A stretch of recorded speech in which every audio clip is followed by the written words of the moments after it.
मोहब्बत की इसी माटी को हिंदुस्तान कहते हैं, मोहब्बत की इसी माटी को हिंदुस्तान कहते हैं। जो दुनिया में सुनाई दे उसे कहते हैं खामोशी, जो दुनिया में सुनाई दे उसे कहते हैं खामोशी, जो आंखों में दिखाई दे उसे तूफान कहते हैं, जो आंखों में दिखाई दे उसे तूफान कहते हैं। आजादी, आजादी का असली मतलब वही समझ सकता है जिसने कभी गुलामी की हो। यूँ तो आजादी की लौ 1857 में ही जल चुकी थी, पर वो जाके हमें 1947 में आजाद कराई। मैं वर्तमान भारत के उदाहरणों से स्पष्ट करना चाहती हूँ कि जब हमारा देश फिरंगियों के घेरे में फंस गया था तो रंग दे बसंती चोले की एक आवाज पर लोगों के टोले उमड़ आते थे और इंकलाब जिंदाबाद व वंदे मातरम के नारे से खून में आ जाने वाला वो 5 डिग्री का तूफान अंग्रेजी शासन की जड़ों को हिला देता था। 62, 65 और 71 के युद्धों में अपने सुहाग गवा देने वाली औरत जब घर के हालात यूं हो तो कहते हैं कि प्यार भी भरपूर गया, मांग का सिंदूर गया। हज प्यार भी भरपूर गया, मांग का सिंदूर गया। नन्हे नौनिहालों की लंगोटियां चली गई, छोटी छोटी बेटियों की चोटियां चली गई। बाप की कमाई गई, भाई की पढ़ाई गई, बाप की कमाई गई, भाई की पढ़ाई गई। एक ऐसा विस्फोट हुआ पता ही नहीं चला कि जिस्म की कई बोटियां चली गई।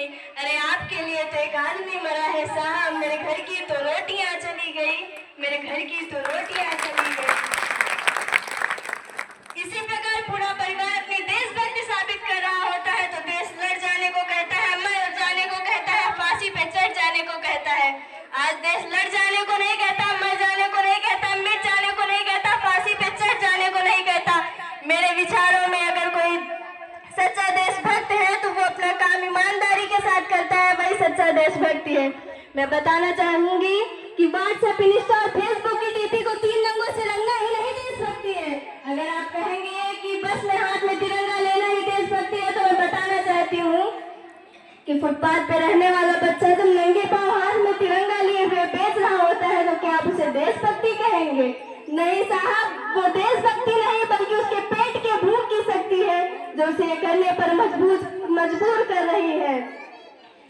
क्योंकि न वो मस्जिद को जानता है, न वो शिवालय को जानता है, न वो मस्जिद को जानता है, न वो शिवालय को जानता है। वो पेट का भूखा है साहब, वो भोजन के निवालों को जानता है, वो भोजन के निवालों को जानता है। अब मैं बताना चाहूंगी कि महिला सुरक्षा के मामले पे आज भी हम 4थे स्थान पे चल रहे हैं। हम इस समाज में जीते हैं जहाँ पत्थर की मूर्तियों को लगते हैं 56 भोग, जहाँ पत्थर की मूर्तियों को लगते हैं 56 भोग और भूखे नंगे तड़पते सो जाते हैं लोग, भूखे नंगे तड़पते सो जाते हैं लोग। हमारे समाज में एक व्यापचारिक बीमारी जो हमें नजर आ रही है, लोग कहते हैं देश के सबसे बड़े लोकतंत्र से है जहाँ हिंदू पैदा होते हैं, मुस्लिम पैदा होते हैं, सिख पैदा होते हैं, ईसाई पैदा होते हैं, परंतु बदकिस्मती से एक इंसान पैदा नहीं होता। मेरे विचारों में न हिंदू की जरूरत है, न मुस्लिम की जरूरत है, न सिख की जरूरत है, न ईसाई की जरूरत है। बस राष्ट्र निर्माण के लिए सच्चे इंसान की जरूरत है, एक सच्चे इंसान की जरूरत है। मैं बताना चाहूंगी कि हमारे देश का राष्ट्र निर्माण तब संभव है जब हमारे देश का राष्ट्र निर्माण तब संभव है जब हम सब मिलकर प्रयास करेंगे, क्योंकि हमारा कर्तव्य है हमारे देश को आगे ले जाने को, ना कि हमारे देश का कर्तव्य है हमें आगे ले जाने को। हमारे देश का राष्ट्र निर्माण तब संभव है जब एक गरीब बच्चा भोजन के लिए नहीं बल्कि ज्ञानार्जन के लिए सरकारी स्कूल की चौखट पर जाएगा। महिला की पूजा नहीं बल्कि महिला की सुरक्षा की जाएगी। अब मैं सैल्यूट करना चाहती हूँ पुलिस प्रशासन व किसान को और हमारे लिए खड़े हर उस इंसान को जो अपना कार्य पूरी ईमानदारी के साथ करता है।